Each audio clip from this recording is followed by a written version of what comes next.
Durog dito si Da Junior eh. Itong part na ito, nakapunta pala to si Da Junior sa QGC. Kala ko ba, bawal mga demonyo dyan. Kala ko masusunog si Da Junior sa Glory Mountain. Glory Mountain ba yan? Kapunta daw. Naku, yari kayo kay ma'am. Tera, ma'am. Sinabi ninyo, at ikaw, Honorable President, batas is batas.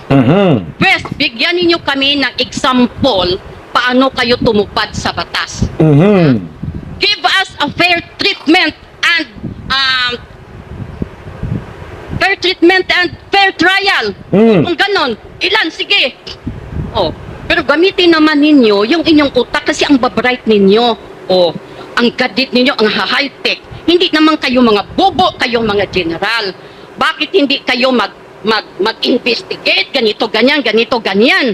Nagpakabubo, ma'am, dahil sa pera ni Mal! Di naman daw kayo mga bubo, hoy! May mga gadgets naman daw kayo na high-tech! Ang pira kasi, ma'am, nakakabubo talaga. Promise. Gaya yung ibang mga journalist, pangabubo talaga sila. Mga ensaymada balagers, bubong-bubo talaga. Ito dapat yun. Walang takot ba? Ito yung mga may paninindigan ba, hindi traditional politician, pero kailangan ng bayan ito. At saka siyempre kay OJC, kailangan ng representative. Huwag party list. Senado. Senado na. Kaya man panalo yan eh. May 7 million, 8 million naman kayo, kunti na lang. Hanapin na lang natin yung mga additional 5 million, sure win ka na 13 million. 12 million, panalo naman ng 12 million. Madagdagan pa yan ng mga DDS. Oh. Yun ang sa amin ba? You are sowing fear. Alam ninyo, ubos na ang lahat naming takot at lahat naming ubos na. Isa lang na ang naiwan sa amin ngayon. Yun ang sinasabing ko, huwag ninyong sagarin kami. Kasi matino. Huwag nyo pong sagarin kami. Sagad na nga ho. Para sa akin, sagad na ho. Sagad na. Sagad na yan, ma'am. Ano na? Samahan namin kayo. Ano yun? Kaming kausap. Ilang beses kayong pumasok dito. In-entertain namin kayo bilang mga tao at mga officer na we respect before. I don't know, hindi ko na ma-describe ninyo yung feeling ko sa inyo. Kung papasilitain mo lang sa lutong lahat ng mga kingdom citizen, aywan ko lang. Oh. Ako pa lang itong unang nagsalita kasi parang puputok ng dibdib ko ba? Okay lang yan. Ilabas mo, ma'am. Tama lang ho yun. Pag may galit, hinanakit, ilabas. Puputok na daw yung dibdib yan. Tira!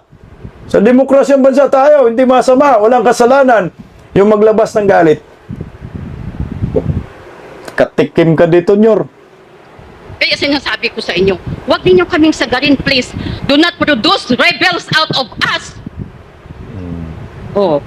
Matino kami. Mula sa kadiliman, inayos ni Pastor ang aming buhay. Tinuruan kami. Ito na yung masaklap niyan, no?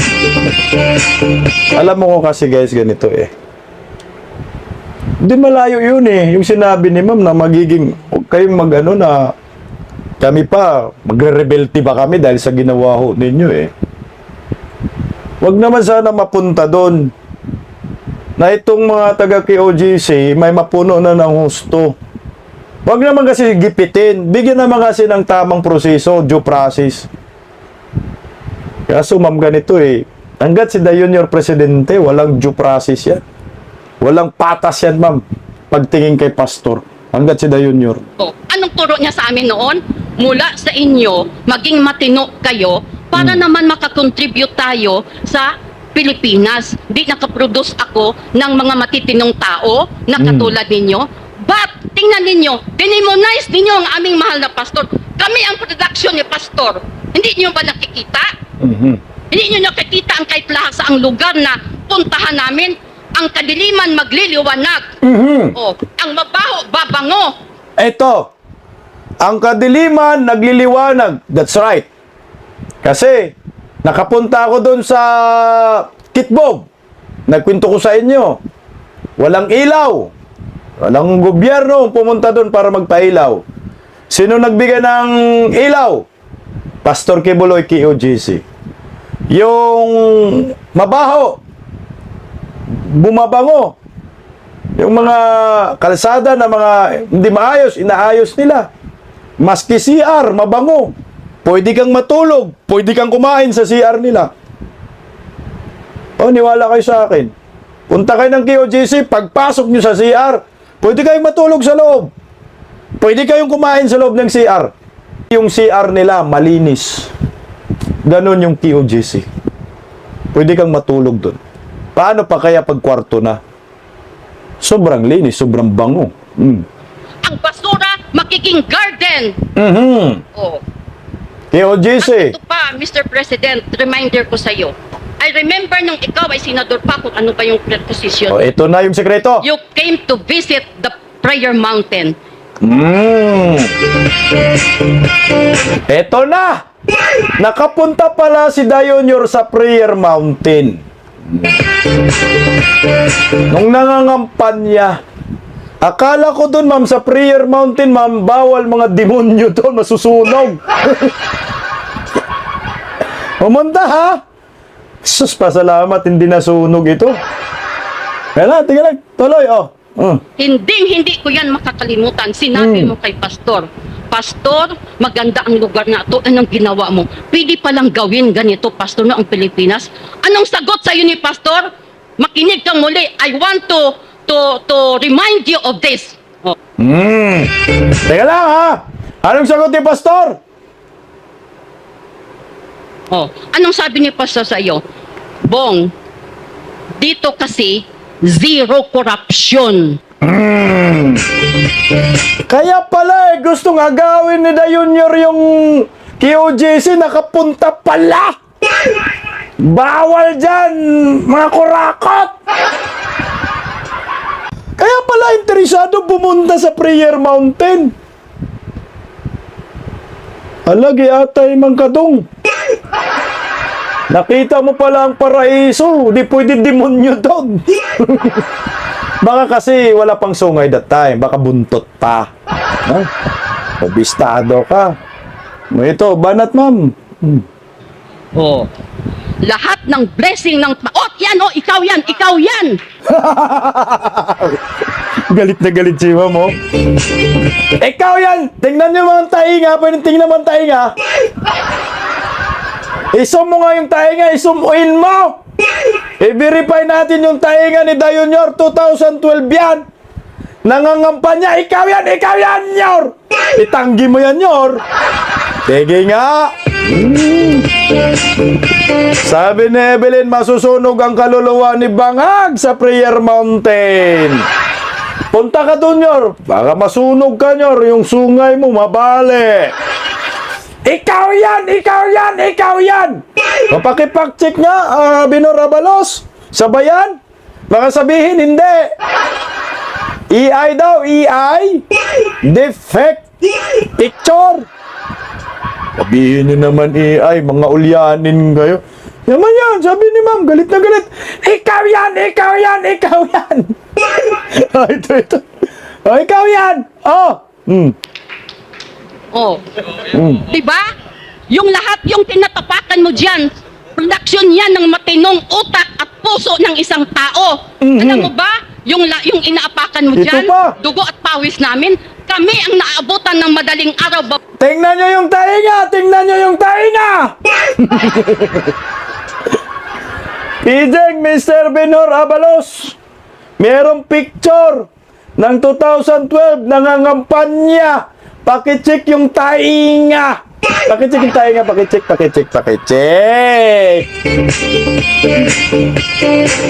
Nimal. Galitin nyo pa. Babait lalaki, si Pastor ang nangunguna sa amin. Kami ang nag-aayos ng mga bricks, ng mga simento, ng mga garden, ng lahat. Walang hiring, walang gasto. Yan ang tinatawag na bayanihan. Just imagine kung ma-unite mo ang Pilipinas anong mangyayari sa Pilipinas. And Ma'am, wag naman sana ma-unite ang Pilipinas si Da Junior. Kasi pag no-unite ni Da Junior ang Pilipinas, ang mangyayari sa Pilipinas, magiging bangag lahat.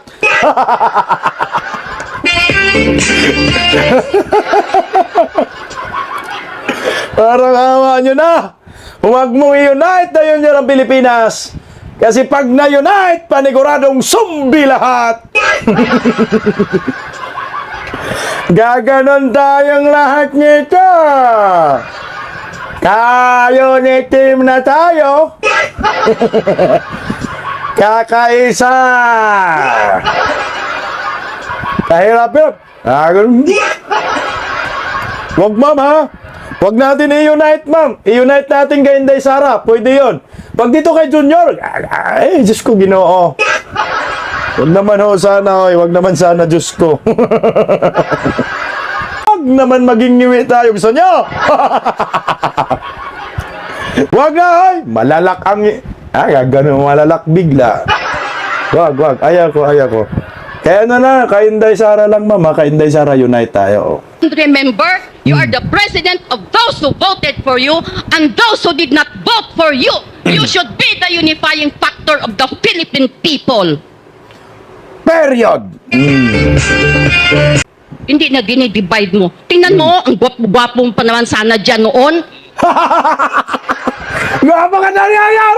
Yes! Haba ng hair! Gwapo ba si Da Junior yan? Ay, wala mangimit na gwapo. Giatay, manggid. Wag man, ma'am, sabihin gwapo, ma'am. Pagbangag, mambangag talaga yan. Hindi, mukhang hindi pa siya malala dyan. Hindi, dyan, pinorin ni ma'am kasi medyo hindi pa siya malala. Hindi pa malala. Ngayon, ang lala. Siguro yung panahon na yan, ganun-ganun pa kundi. Parang kay Abalos pa yan. Ganun, sisingot-singot ba? Hindi pa yung lock talaga, yung Joe, no? Parang nakainom ba ng Coca-Cola? Kaya ganon. Wala pa siyang ganon. Parang sinisipon pa yan sa dyan. Ngayon kasi wala na Coca-Cola eh. Tumitigas na ba yung tuloy, oh. Wala akong pakialam sa tenga. Parang hindi man gwapo. May pakialam siguro ako sa hair. Galit na galit yan, ha? Parang si Miriam Defensor Santiago, may sense of humor pero matapang. Wala akong pakialam sa tainga, may pakialam ako sa hair follicle drug test. Tama nga naman, may pakialam naman si ma'am sa hair, buhok.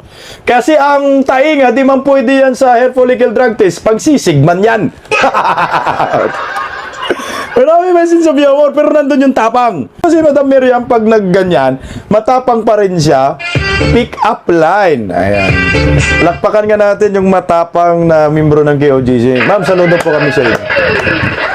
Ma'am, ikaw lang ang nakapagsabi yan sa panggulo ng Republika ng Pilipinas na babae. Wala nang iba. Tapang mo, kailangan ka sa Senado.